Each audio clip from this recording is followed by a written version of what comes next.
Hi, thanks for joining us this morning for Coffee and Conversation. I'm here with Dr. Doucet, and today we're going to talk about obstructive sleep apnea.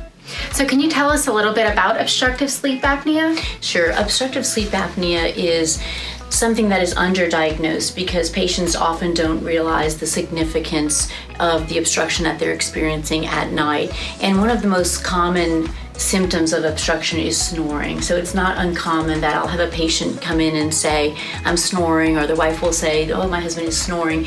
And although snoring is important to control for the relationship and other people that are in the room, the more important question is, are you snoring or do you have an obstruction in your airway? Because obstructive sleep apnea is something that can impact your health in the future. It indicates that there's an anatomic obstruction that is interfering with your oxygenation when you sleep at night, and that over time can lead to high blood pressure, heart disease, stroke. Some of those issues that you develop over time are a result of something that's been taxing your system for years. So rather than just treat the snoring, what we would like to do is answer the question, are you snoring or are you experiencing obstructive sleep apnea? That way we can treat the problem instead of just managing the symptoms. Okay, great. Do you feel like this is just a concern for adults, or do you often see it in children as well? It's common in children as well. In children, it's a little bit easier to diagnose because it's not usual for children to snore.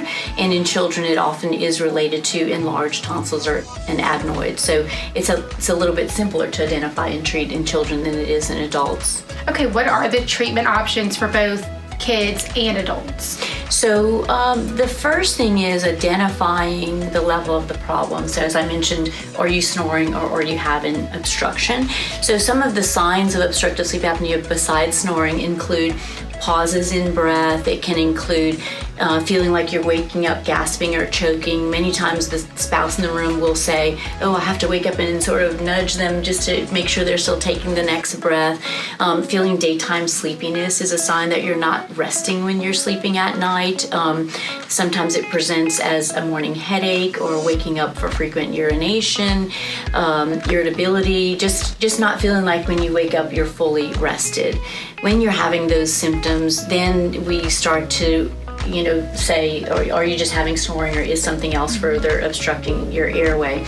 When you come in for a visit, the next thing we do is examine to see, either a child or adult, to see if we can identify the level of obstruction. So if we look on the inside and we see residual tonsillar tissue or an elongated palate or nasal obstruction, sometimes there's ways that we can medically manage issues to improve your airway, such as, do you have a deviated septum? Can that be straightened out? Are you having significant allergies? If we can improve the breathing through your nose, is that going to help? If you truly have obstructive sleep apnea, the obstruction is at the level of the palate on the inside of your throat. So although clearing up the nose can help, efforts have to be directed at clearing up the airway obstruction at the level of the palate. So the first thing we do when you come in is examine and determine whether we think that you have an anatomic obstruction. And then we order a sleep study. And today, many sleep studies can be done at home. It's a study that, as we have the equipment sent to your house with instructions, it's a pretty simple setup, but they record what's happening when you sleep at night, whether your oxygen levels are desaturating, whether you are getting a restful sleep, and depending on the results of that test, it does help us to determine if you are having just obstructive symptoms or whether something else has to be done about it. The first thing we do in the treatment plan is a trial of CPAP. And CPAP it stands for continuous positive airway pressure.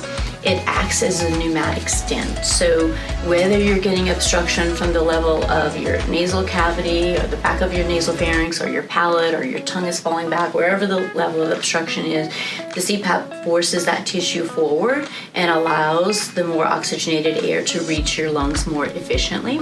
It is the treatment of choice because it is conservative, it's non-surgical, it addresses multiple levels of obstruction.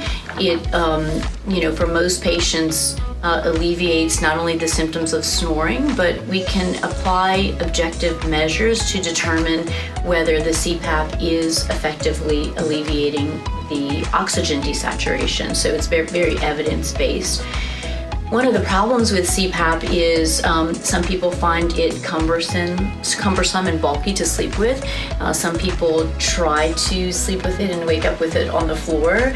And so the results that we get in a lab when we fit someone with CPAP are actually more efficient than the results that we see at home, because in the lab someone is monitoring you to make sure that you are having the machine on and measuring the results.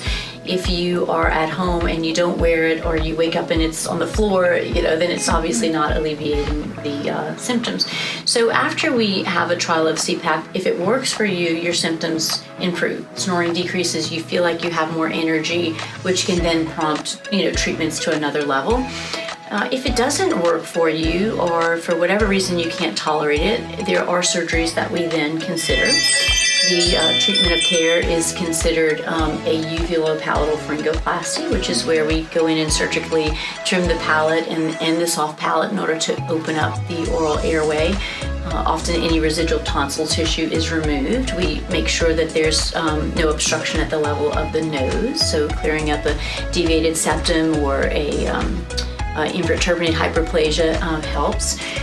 Outside of the uvulopalatal pharyngoplasty, which is considered the stage 1 treatment for obstruction, there are things like radiofrequency ablation that can tighten the palate. That definitely helps with the snoring. There are dental appliances that can help pull the jaw forward that some people get relief with. Ideally, whatever treatment is instituted is followed by a repeat sleep study just to document whether it's actually alleviated the obstruction. So it's easier to alleviate the symptoms of snoring than it is to actually alleviate the obstruction. So there's probably about 5 surgical procedures that can be done, and whenever there's multiple procedures to address a problem, it's just indicative of the fact that the problem is not easy to solve. So the decisions to proceed with surgery and what surgeries you can benefit really is based on your anatomy.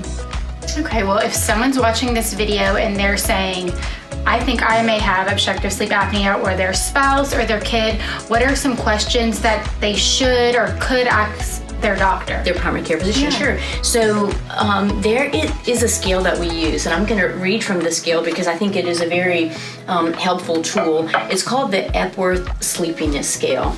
And if you even feel as though you have obstructive sleep apnea, or you even just have snoring, and I'd like you to just listen to these questions. And when our patients come in, we have them rank, on a scale of 1 to 3, how significant these symptoms are.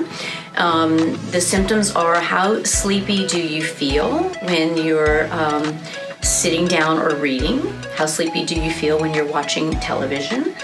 How sleepy do you feel if you're just sitting inactively, like in your desk at work, or even just sitting in a movie?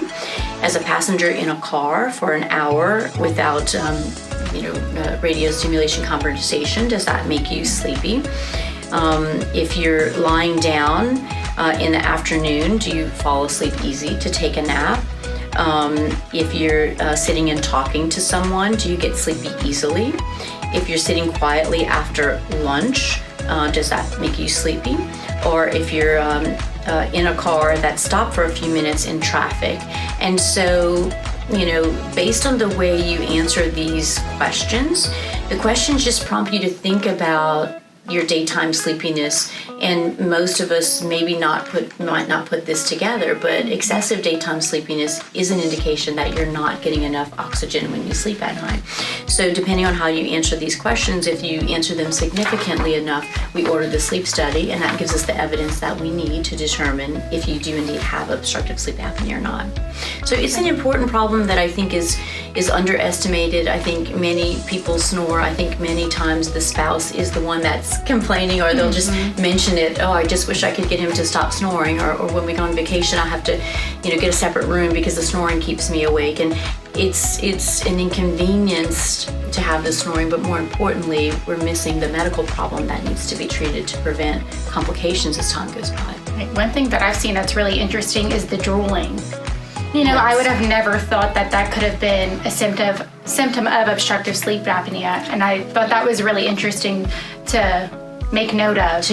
So swallowing your own saliva is a passive function. It's not something we think about doing. Oh, I have to swallow. Maybe I have to swallow. So when the saliva comes forward, that means that it's following a path of least resistance. So it's easier for the saliva to come forward than it is for you to swallow it the natural way.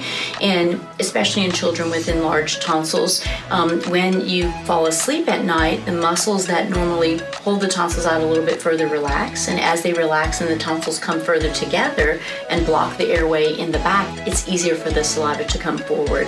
So drooling is a sign of airway obstruction.